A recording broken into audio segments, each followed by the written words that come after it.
hero ngayon pagdating sa... Depende. Yeah, I won't say it's OP, but at the same time, kailangan mag-ingat dito ng mga members ng side ng Twisted Minds doon sa mga idea na kaya silang pag-engage ng sobrang layo. Lalong-lalo na may Byron ka na, may pay ka pa. With that being said, pwede na-expect ang APG na mabilis umikot. Kaya na-notice natin kaagad na si Saber ay nandito kaagad. Ayan, bago magsimula ang laban, marami pang pag-giveaway. Manood lang ng matches para mga claim mark, Cara Fragments at Dragon Crystals for free. May CD na, kunin mo na. Ayan na, may real-time support graph tayo dito, APG.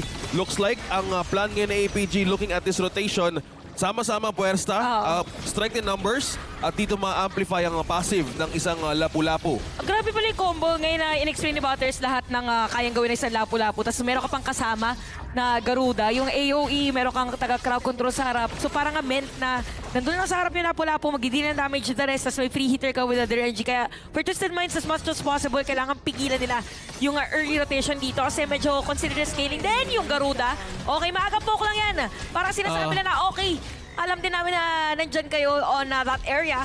So basically, we could definitely say that for both teams, slowly mag-build up lang dito ng momentum. But in terms of sabihin nating scaling ng heroes, nakakatakot din yung kayang ibigay ng Nuwa dito ni Hailang, knowing that this is Hailang na gumagamit nito. Oh, I love the accuracy of how Lapu-Lapu Hero was actually forged through how the lore existed. Napaka no, yung shield and the sword. Napag-usapan natin, Butters eh. At ikaw nagkwento sa akin kung paano may relation si Garuda at si Lapu-Lapu. Actually, meron nga na parang somewhat alam ni Garuda na may Bakunawas blessing si Lapu-Lapu. Pero si Lapu-Lapu, hindi niya pinagkakatiwalaan pa ng todo si Garuda. May ganun. Parang may trust issues. May trust issues pa rin siya. Pero this is actually a great way, or if you ask me, sa lahat ng ginagawa dito ni Lapu-Lapu, ang gandang tandem niya kay Yulong dun sa Ukyo.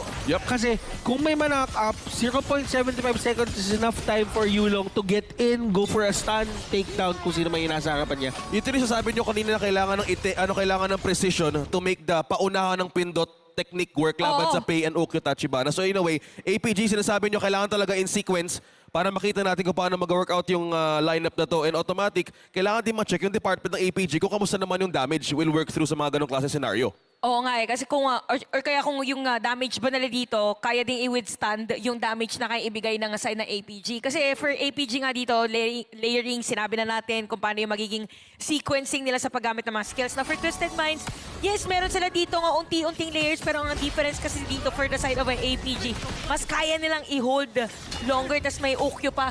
Dito yung hero composition nila. At alam mo, ito yung yung pinaka-idea lang dito na meron kang Lapu-Lapu dito sa side ng APG. Yeah. That only means na kailangan mag-boots of resistance dito yung mga members ng side ng Twisted Minds. If ever hindi ngayon, baka mamaya-maya mid-game. Kasi ako nagsasabi sa inyo, hindi talaga nakakatuwa yung mga crowd control na ginagawa ni Lapu-Lapu. Akala nyo mga knockback lang na 0.75 seconds, pero sa totoo lang, ang daming side effect na nagaganap. Yung charge niya, masuslow ka ng matindi. Pag nakabak sa'yo, after na masuslow ka ng matindi, kapag ka tinamaan ka, uy, ayan yung sinasabi natin, yung ganyan kabilis. Yung mga galaw, ay, naku po, naku po siya, mabibigyan dito. Mababaliktad pa nga yata. And Xiang with that play, really tried 90 dito with the cleanup. We really have to comment yung ginawa din ni Hailang. Ibig sabihin, kalmado lang siya. Kasi napabilis niya yung sarili niya. At that time, kaya nakatakas din. It was a turnaround kill. Parang the side ng Twisted Minds. Pero ang bawi ng APG is gonna be the tower dito sa may bottom lane. So ito yung sinasabi natin in terms of macro, yung hino-hold. Pero Twisted Minds, may sarili din silang play na ginagawa doon sa may top. Kaya kung mapapansin natin in terms of gold, meron lamang yes, pero hindi ganun kalakihan. Ang kailangan banta ng Twisted Minds is kung napunta ba kay Kuya JD yung gold majority na APG. That's the real question. Nasecure nga ni Yulong doon ang first tyrant of the game. Ayan na nga, nag-zone na naman dito si Shisan. Twisted Minds, may kakayahan sila ngayon mang force. Or kailangan nilang i-hold yung mga ganitong scenario. Dahil sinabi nyo kanina, sobrang madaming crowd control dito. Either somewhat, kailangan nilang i-force out yung mga ganitong klaseng toolkit na meron ng APG para hindi sila ganun ka malugi early game. Oo, at ngayon high lang dito with reverb. Pero for Twisted Minds dito, ang kailangan nilang gamitin to their advantage is yung lane ni Xiang na nagkaroon ng onting aberya. Kaya kasi nga naman ay pagkapasok niya doon sa Nuwa, tinry niya kunin yung kill. Kaso ang problema siya nabigyan and in the process, isang Torre ang nawala sa kanya. But on the bottom lane, sila JD naman ay nakakuha din ng isang Torre. So patas-patas lang pero tingin ko ngayon mas libre kasi itong Biron, si Nighty, na gumawa ng play para sa teammates niya. Nakikita nyo naman yung tandem talaga nila, hindi talaga may iwasan na lumalim kasi yan yung specialty ng Pei tsaka Byron. Kanina nagkaroon talaga ng mataas na vision score si 90. Lamang din sa APG kung saan sabi mo nga napabayaan. It was an advantage for Twisted Minds na nakapag-switch ka agad sila dito to force out the pressure, create the pressure from APG. Kaya ngayon I think they're not really committing to anything at all. With the item na binibuild up ngayon slowly, meron na ring first item din sa Highlang pati rin si Shanks. Ano dito, magkaiba yung kanilang ibibuild na item. I believe for Twisted Minds ngayon, pwede silang pumasok anytime. Having City Boy also at the center. Tapos yung mga hold kasi, yun yung kinagandahan, yung AOE.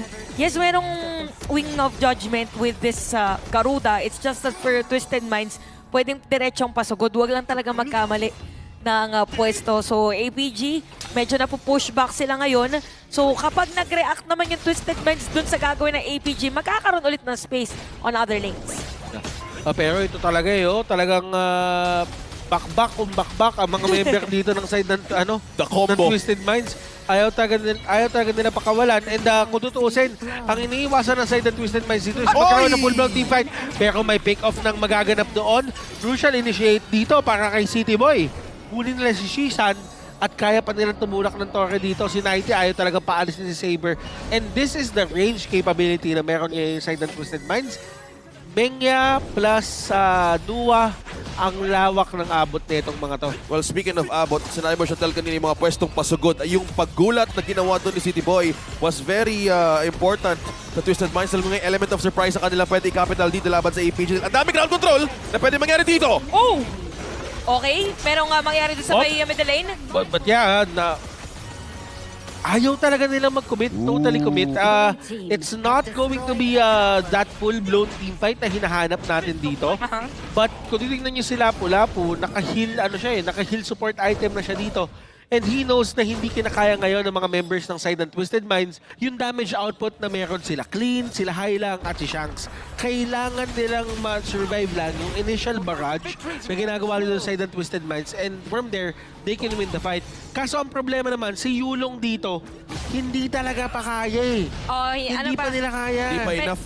Medyo kulang pa. Yeah. Ngayon for Twisted Minds, naging strength naman nila is more full tempo din na nagagaling dito kay City Boy. Kailangan maiwasan lang din talaga, pero top lane natin, si Green at saka si Xiang, may sariling laban. So, di na mo mapapansin na kahit sino talagang player, as much as possible na kailangan ng tulong, ginagamitan agad ng mga skills kasi very spammable din yung bilis ng cooldown ng ilan sa mga skills dito for both. Lalong-lalo na kay Highlang, very commendable dahil ang bilis na i-clear lagi yung minion wave dito sa may middle lane.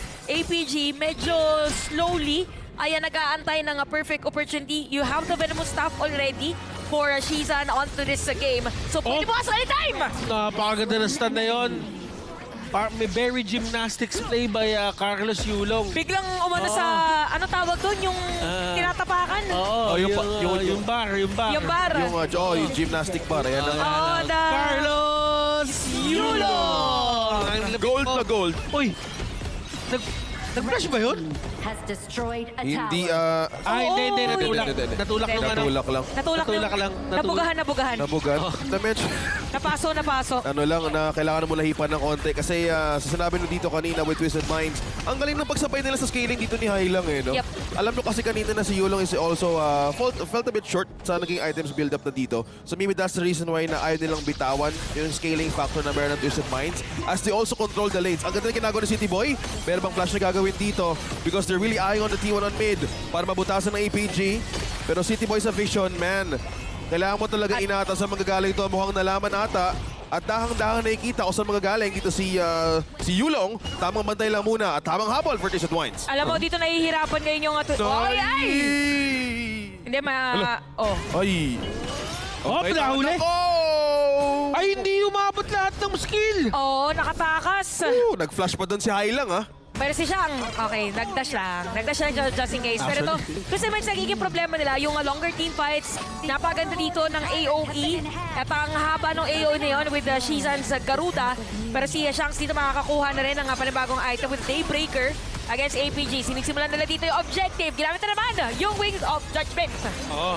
Wings of Judgment dito being thrown out early, pero ibig sabihin nun pwede lumaban yung mga members dito ng side the Twisted Minds, and Xiang dito with the initiation. They take out Clean, and this is the right moment na hinahanap na side ng Twisted Minds. APG, they do get the objective, but the problem is mawawala na sila ng mid ngayon. Napakagandang hold mula sa Twisted Minds with the counter clapback ng crowd control 90 with a flash of blood. Napakagandang target doon sa dalawang member ng APG. Ito yung pinag-uusapan natin crowd control na pwede mag-initiate from APG, but somehow nanenegate palagi pag si Highlang at si City Boy nakakita na magandang vision sa harap. Oo, at nakita mo naman dito si City Boy, ang ginagawa lang, naghahanap lang ng location at position dito ni City Yulong. Boy yan eh. Iba talaga pag City, no? Oo, City Boy. yan eh. Kalaban niya ni Island Boy. Oh, City kalaban Boy. niya ni Island Boy. Pero ito makikita natin, nagamit na rin kasi yung Wing of Judgment for Shizan at that time. So medyo kulang na sila pagdating doon sa damage department. So makto pa dumating si Kuya Nighty. So yung skills dito ng side ng APG hindi na readily available for longer team fights. So in fact, for Twisted Minds, yun naman yung pinaka naging kit nila. Hence that win during that skirmish for Triatic score, 11 minutes, no? At nakita naman natin meron ng Saban Strat for Highlang. Kung kanina medyo nakikita natin yung tulak-tulak. Yup. Malaking factor na. How much more ngayon kung meron ng damage on that area? Well, speaking of tulak, we haven't seen the setup na pwede ma-expect sa isang Dharma. Nakitaan kasi kanina ng vision ni Nighty kung saan magagaling si Xiang, kaya walang tinamaan ng Truth Mantra. So kaya kita mo natin sa mapa ngayon, humahanap ng angulo si Xiang. Si Nighty ay nandito, di talaga binibitawan yung brush na ito. At APG naghahanap ng pagkakataon para mapagana kanilang crowd control strength. With the numbers at the damage, kailangan din mag-show. Listahan ng mga matatapang na tao. Kailangan. 90. Iba Tama si, mo, si 90. Iba si Kuya Isipin mo, Nighty. apat na tao sinasangga mo. Wala eh. Kabisado niya kasi yung Byron eh. Oo, City Boy at Night. City Boy at Night. 90. Night City. Basta. Oo, City Boy at Night. Isipin mo ng pangalan pa lang, perfect duo na. Oo, pero dito si Saber eh, oh. Kita mo, yo. Alam mo kasi Saber parang teka lang, nakatay Nighty. na magandang talon eh. Teka lang, may counter si Saber. Pero Ito na dami ata. kasi, sobrang dami talaga kasi stun yan. Kaya hindi ka na makakatakas kay Shishan kapag ka nahawakan ka. Lahat na lang ng possible na pwedeng tumama sa'yo, tatama sa'yo. Ano na? Oo, tsaka ano, yung sinasabi nga ni Butters, kahit yung Island's Blessing dito, di ba, na-slow ka na ng isang segundo, malaking bagay na yun, ha? Sobra. O malaking bagay na yun para talaga mapigil or makakuha ng kill against the other team. So talagang pagdating doon sa department na pagsaset up play with this lapu-lapu, yun talaga yung pwede i-capitalize dito na side ng APG ng Twisted Minds. Again, as long as nandun si Nighty na bigla amang gugulat, magdamag for them with the mournful tempo na rin coming in from City Boy. Good thing for them, lagi nalilinis yung sides. Although it's gonna be the bottom lane na this time around, I think for APG, masira na nila totally yung top lane. At eto na, medyo masakit na rin talaga si Yulong having more items para sa kanyang Ukyo Tachiba. Naghahanap din talaga ng pwedeng ibigay na pressure dito for APG. Kailangan lang talaga gumawa ni Clean ng isang magandang lifeline mula sa baba para magkaroon ng magandang focus dito ang APG, but looks like may ibang plano din ata ang Twisted Minds. With the help of City Boy. Konting ano na lang dito yung bottom lane actually. Kita mo yung yung high ground tower dun sa may bandang ibaba. Yep, half HP na yung high ground tower at naghahanap din ng magandang pwesto ng APG to hold laban sa Twisted Minds. But looks like we're looking at the mirror clear na ginagawa ng minions from up top. At hindi binibitaan. Wala dito si Xiang, ha? Wala si Xiang dito. Nagamit na yung Unending Sorrow by the way ni City Boy, kasi nasunod siya ng dalawang players dito sa APG. So pwede ditong ituloy ng APG. Pero take note na naman sa position dito ni Kuya Nighty. Okay, nagamit na rin yung Wing of Judgment. Nagkakamitan lang, check lang, face check lang. Face check lang, wala atang intention na kumuha ng Tyrant ngayon. Malapit dito si Clean. Ang tanong, may surprise ba na gagawin si City Boy ulit para sa Twisted Minds? And nako, APG nakasecure. Xiang, ang ganda na pa. Sige sa likod. Pwede tatlo yung mahuli doon. Pero the ultimate coming out from City Boy dito. Dodging it, pero still in harm's way. Nandito pa rin sila. Yulong will jump in. Highlang can't do anything. My goodness, APG has found their rhythm. Napatagal na nililaro. And this is the time na sila naman yung online. That's the main thing. They have found their rhythm, they have found their footing at doon nga nabaliktad ang crowd control. Naging sequence nga, naging takedown ng objective na yun, but nawala ang apat. Isang pwede dumipensa mula sa Twisted Minds. High ground, third sa gitna. Nawala at nakuha na ng APG. Para sinaiwan lang ng APG kanina doon sa may bottom lane. Mukhang mahihirapan niya ito sa din Twisted Minds. Most probably, okay, good thing Twisted Minds. Nakaangat yung minion raid nila sa may top lane, so nakaligtas pa rin doon sa dilubyo na bit-bit. May buhay dito pa. na side ng APG. At makapansin nyo, no, napakalaking factor talaga kung sino yung external na force from the clash lanes. Kasi kanina nanalo yung side ng Twisted Minds sa isang team fight, it was 90. Yeah. Ngayon naman si Xiang ang biglang ng gulat against the players of Twisted Minds. Take note, para doon sa mga ibang players natin, the range is still at 1-0-4. So wala pa talagang nakakapasok or nakaka-penetrate on this Direnji. May Pero- Pure Sky na rin pala, Thurs. Yeah, actually, kung makikita mo dito yung setup ng ni JD, naka-blood rage siya, naka-succubus siya, and ang pinaka-goal lang talaga ni JD dito is not to die doon sa annihilation na binabato ni Hailang. Yep. As long as ma-survive ngayon, kahit wala ka na masyadong damage item basta meron kang attack speed para kay DRNG, Ay. you'll be really good or you're good to go. Right on point. Oo. Pero ngayon, si Saber, kailangan natin makita dito. Ito yung lakas naman ng isang lapu-lapu. Na para bang kapag ganito, kitang-kita nila at wala kang tataguan, Oo. kaya ka biglain ni Saber Kaya ka biglain ng isang lapu-lapu Tsaka grabe yung slow, may 30% pa yun bukod dun sa mga Oo. Bukod dun sa may 30% slow pa with the Raging Sea. So talagang rage gods. Tingnan mo yung ginagawa ni Saber. Kaya tahimik lang yan si Saber. di ba Ginagaya ganun ba niya yun? yung Diba? ginagaya niya yung statue, yung Ayun, naka-shield. Ayun, oo. Oh. Oh. Ayan, Yan oo. na siya. At Ayan, hindi magdadalawang isip yan. Ang iniisip niya ngayon, bakit may 100 magic defense ako tsaka physical Oo. defense? May ano ako, Bakit ako matatakot sa inyo? Ang sagot na lang Kumpleto kami.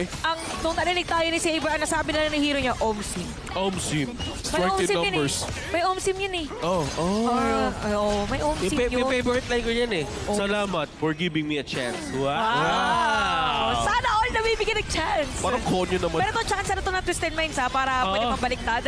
Meron naman silang box-box Tinamay. coming in from Nanua. Pag yun tumama at sumakto, Annihilation, it's gonna be easy for them to have a comeback. Pero depende na lang yun sa mo? gagawin ng APG. Hindi naman depensa ni Saber, yung lapu-lapu. Maharap lang siya, na-absorb lang, balik sa tropa.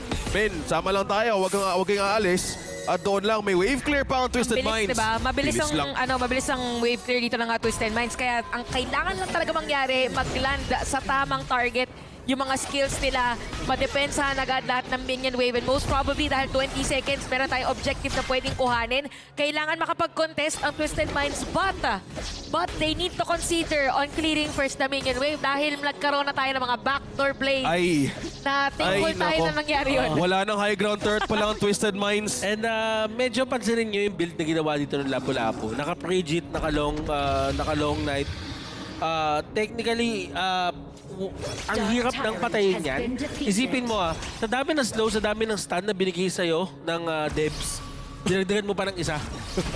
An extra Pero kasi layer nagigets ko kasi, yung ano niya, yung knockback niya kasi, yung charge niya yung second skill, yung Island's Blessing, kapag nandun ka na sa tabi ng kalaban, pwede mo i-predict charge ulit, dire-diretso ka na. Wala So, talaga. ang dami talagang way. Kumbaga, ang dami mong pang pick off. Mahuli mo lang dito si City Boy, tumba na agad yan. Teka, si 90 atang nahuli, Turs. Dahan-dahan natin pinapok. Teka lang, sinozone natin mga members sa APG. Walang makalapit. Ginamit Xiang! nga ng Xiang! Ako si Xiang, malapit na ba?